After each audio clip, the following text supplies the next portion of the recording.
After so much discussion yesterday about how to make tea properly and my father's attitude to it, I thought it would be helpful if I gave a living example.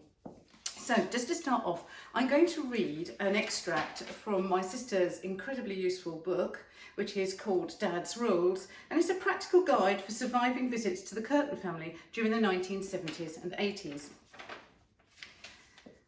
Coming into Highlands can be an overwhelming experience for normal people. I hope this guide is useful in navigating through the main routines and protocols you may encounter. I'm going to start off with explaining about tea and coffee.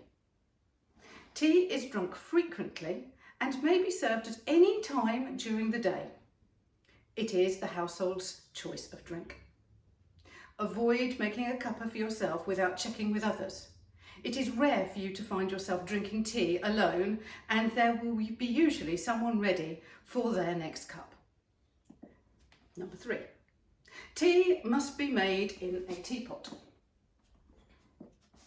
Making tea using a bag in a mug is frowned upon and should be done discreetly, although this rule was relaxed in later years.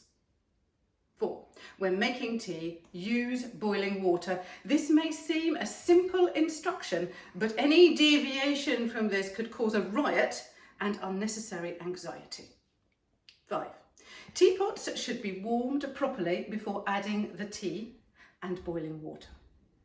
Do not allow the kettle to boil unnecessarily. It is not acceptable to leave the kitchen or try to do something else when making tea. Tea making is a serious business and should occupy your full attention. 7, there is a general preference for tea to be served in cups and saucers in a household by the grown-ups. Mugs are for the garden and when looking at the beautiful birds outside, as a general rule. Exceptions include when the head of the household is working from home, that would be MJK, when his tea should be served in his preferred mug. Find out which one of these it is. 8, when making tea for the head of the household, note he no longer takes sugar. However, he does like a sweetener with a very few grains of real sugar. Apparently those few grains can be tasted and make all the difference. Really? Apparently so. 9, if ordering tea at a restaurant, be prepared for the head of the household to explain to the waiting staff how to make it. Sometimes this is a lengthy process, especially if abroad. Try not to get caught rolling your eyes. It is best to pretend to go to the loo and be away and come back when he has finished. Never use mugs that are made of anything apart from porcelain china. Mugs made from anything else are not acceptable, especially for the lady of the household. When making tea for the gardener or visiting workman, use a gardening mug.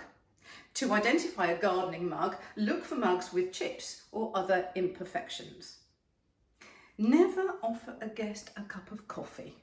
This is strictly against the house rules. However, sneaky house guests and coffee drinkers will usually find a jar of coffee hidden at the back of the cupboard.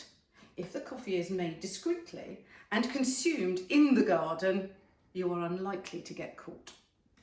Finally, biscuits with tea. There is absolutely no dunking of biscuits in tea. This is seen as extremely impolite and offenders will be challenged if caught. However, biscuits may be served with tea on a side plate and nibbled in separate mouthfuls from the accompanying drink. Okay, I'm now going to demonstrate how this is done properly. If you're interested in the rest of the rules, there are pages dedicated to such things as grammar and speaking properly. Table manners take up many pages, and family holidays are an important aspect of my upbringing, along with Christmas and its traditions. So, first of all, which tea should you use? This is a really important decision to make. I have here what is called Ceylon Orange Pekoe. This is the gold standard for tea, obviously. Alternatives are Betty's tea. Betty's of Harrogate and York, the gold standard of tea rooms. If you want to scrape the barrel, Whittard's will do. Right, now the next major choice that you're going to have is what to serve it in. This is Wedgwood. It's a Wedgwood teapot. If you haven't got Wedgwood, Spood will do. In the event of a large family gathering, this is what's used. We have an even larger one for when the extended family arrive. And then you need more than one kettle, obviously. So we have a range of teapots up here and a range of teapots down here, but when the Queen visits, the Wedgwood is used. Okay, so rule number one is definitely to warm the pot. So I'm going to switch on the kettle first and just get it to close to being boiling. Now remember, we mustn't leave it unattended. And we will put a small amount of water in there to warm it up. Then we put plenty of tea in. And then whilst it's boiling, you what's called pour through the boil to make the perfect cup of tea. There we go. A proper teapot will have little knobbles on the inside of the lid, which you then twist to prevent the lid falling off when it's pouring. This is now taken and placed on a tray, along with tea, milk in a jug, side plates if required, proper side knife and teaspoons if needed, plus obviously a tea strainer. Now, one should never drink tea in the kitchen.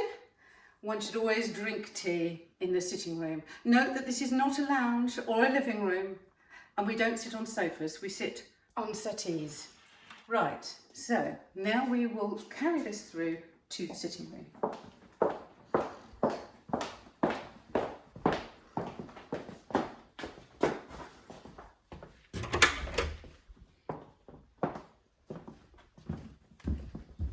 Through the music room.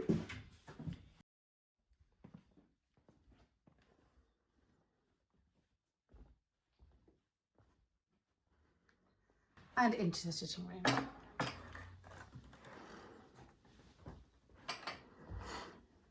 Here we will pour the tea correctly.